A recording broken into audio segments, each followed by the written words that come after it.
Good morning, my friends. I'm so glad you've joined us again today. Today we're going to move back down into the southern kingdom of the kingdom of Judah. And yesterday, Jehu passed judgment upon the wicked kings of the north and Ahab's family. And actually, I told you he killed two kings in one day. And one of those kings was the king of the south, the king of Judah, and his name was Athaliah. Well, after Ahaziah, who had only reigned 1 year, after he died, his mother came to the throne. Now, this is the first case that we have seen in either kingdom where a woman took over the throne. And so this woman's name was Athaliah. Now, she was not a good lady. She ended up actually killing all the royal seed. Can you imagine? She killed her grandchildren, her grandsons. She killed all of the royal seed except for one. And one, who happened to be 1 year old, was hidden by Ahaziah's sister, Jehoshabeth. And Jehoshabeth took this little child, hid him and his nurse in a room for 6 years. This child was hidden. And so Athaliah, this queen, wicked queen, she reigned for 6 years in Judah.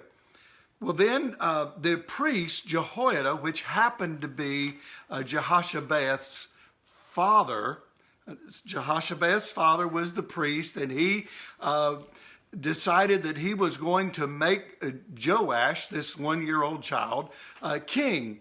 And so after 6 years, they destroyed Athaliah, and Joash became king. Now, I want you to try to, I hope I haven't been too confusing to you, but remember now, Joash is the king of the south. He is actually 7 years old, so he needs a mentor. And Jehoiada, the priest, is going to be his mentor and help him to be a good king. Now, stay with me here. I want to pick it up and read a few scriptures here in chapter number 23 of 2 Chronicles. And verse number 16, it says, "And Jehoiada," which was the priest, the mentor, "made a covenant between himself and all the people, and the king, that he should be the Lord's people. Then all the people went to the house of Baal and tore it down, his altars and his images. They broke in pieces, and they killed Matan, the priest of Baal, before the altars." Now, I want you to remember that Jehu, yesterday we talked about, destroyed all the prophets of Baal in the north. Even though Jehu was not a good king, he did fulfill the will of God.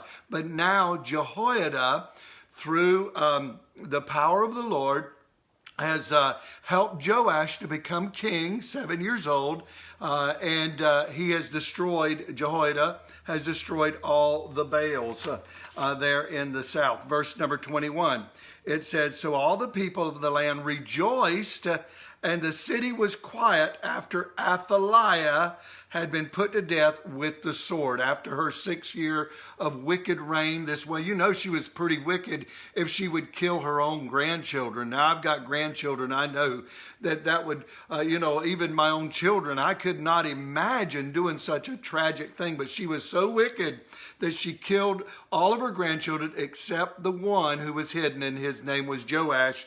And so Jehoiada now has brought him into the throne. Now, I want to read several more scriptures to you.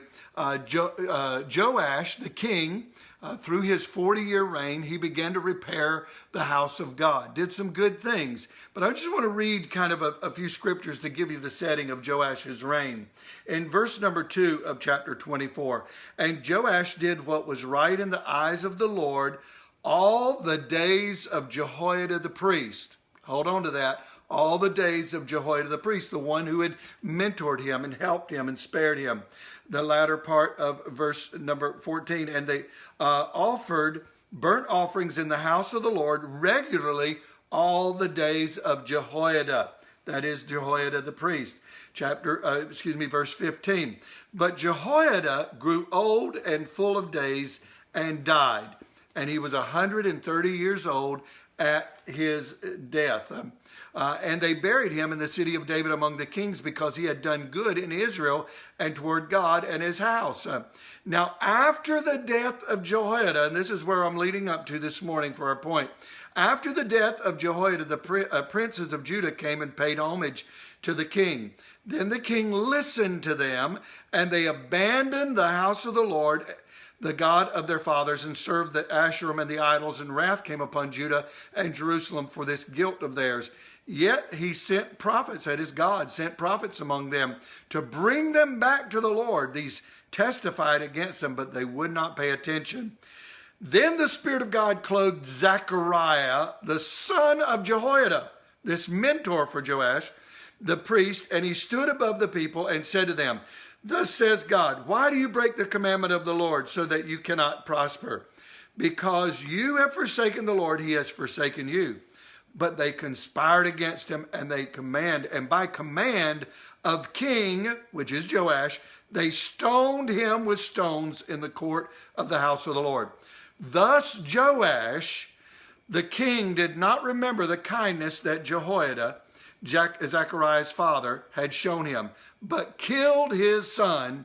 And when he was dying, he said, "May the Lord see and avenge." And at the end of the year, the army of the Syrians came up against Joash. They came to Judah and Jerusalem, destroyed all the princes of the people from among the people, and sent all their spoil to the king of Damascus. Though the army of the Syrians had come with few men, the Lord delivered into their hand a very great army, because Judah had forsaken the Lord, the God of their fathers. Thus they executed judgment on Joash. When they had departed from him, leaving him severely wounded, his servants conspired against him because of the blood of the son of Jehoiada the priest, and killed him on his bed. So he died, and they buried him in the city of David, but they did not bury him in the tombs of the kings. Now, what do I see here, and what do I want to share with you today? I want you to understand, first of all, that all of us did not get where we are today without somebody's help. We all are where we are because somebody paid a price to get us where we are.